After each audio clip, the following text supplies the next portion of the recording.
Hi again then guys, and so it's been a little while since we had a glitch, be it a speed glitch, a money glitch, an out of track glitch, various other things for Gran Turismo, and of course when glitches do arise on the game you want to make them useful as quickly as possible because doubtless they will get patched eventually. Now I want to give a shout out specifically to another channel who actually alerted me to this glitch, called Charlie Boy Games 98. I've put a link in the description to his original video as well, and I would actually recommend watching both videos because the methods that we are both using have different results. So my version is the, I would say, easier to use for people who haven't done it before, whereas his method can go faster, so I'd recommend trying them both. Now, as far as what you need to do to accomplish this, it's a speed glitch for the Formula car, the Mercedes Formula 1. So what you want to do is create a custom event, or you could do this online, that's what he did in a lobby, but my version can be done from the main menu as well. Go to create a custom event, select the track that you want, and the main thing is to make sure that the fuel depletion is on 10 times faster. Then you want to go to your settings, and as far as the upgrades, I'd recommend having traction control as high as possible, just to help you out off the line. As far as tyres, Racing Super Softs is what I've got. For the suspension, as I said, this is designed to be an easier version to use, especially for people who aren't familiar with driving Formula cars as much. 50mm on the front for ride height, 100 on the back. 6 for frequency, anti-roll as high as possible. The dampers on 55 and 85, the highest possible camber. Not entirely necessary, but again, it's just a bit of a fail-safe for those who are not experienced with using speed glitches. Then of course you could remove that later on if you want to.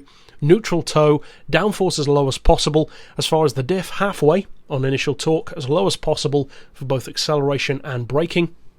Then as far as the gearbox, this is the crucial thing, you want to go to the fully customized transmission, take your max speed to the lowest possible setting because you want super close gearing for this one, then go down to your final drive and you want to do a gearbox flip.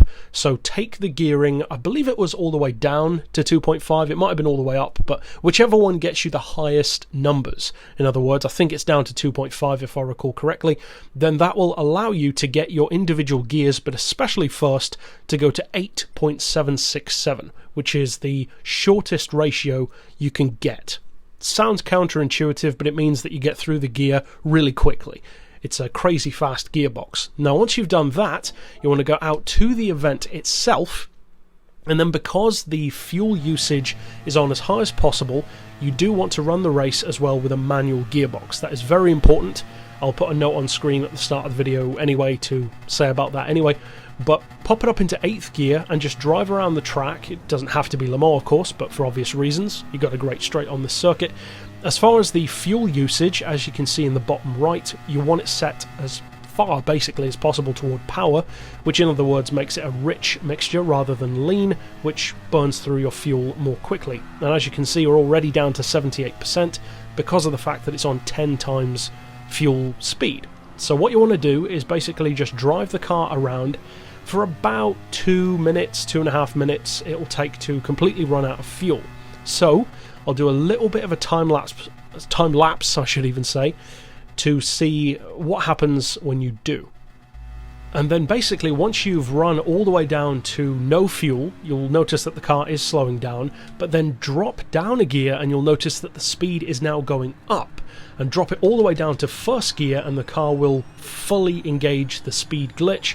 Now this is where my video differs from his, because due to the nature that this one is designed to be easier to use, whereas his is essentially just the ultimate version, this one I believe is easier. You can get about 450 miles per hour out of it, whereas his version can do over 600, and I believe he said to me it was something like 700 miles per hour with draft. So once you've run all the way down the straight, then once you've come to a stop, you want to bump it up all the way into 8th gear to get off the line, and then as the car starts to move you can then begin to drop the gears to allow it to accelerate faster and faster up until that first gear. I'd recommend not running through the gears too quickly because it will just spin out. But basically, that's it. That's how it's done. Now, as I said, his version can go almost twice as fast in some cases, and so I'd recommend definitely checking his out as well, and thank you to him once again for letting me know about this glitch. So this version I'd recommend trying to get a hang of how it works, and then his version requires a little bit more finesse, but you will get even more speed out of it. So I definitely recommend checking that out.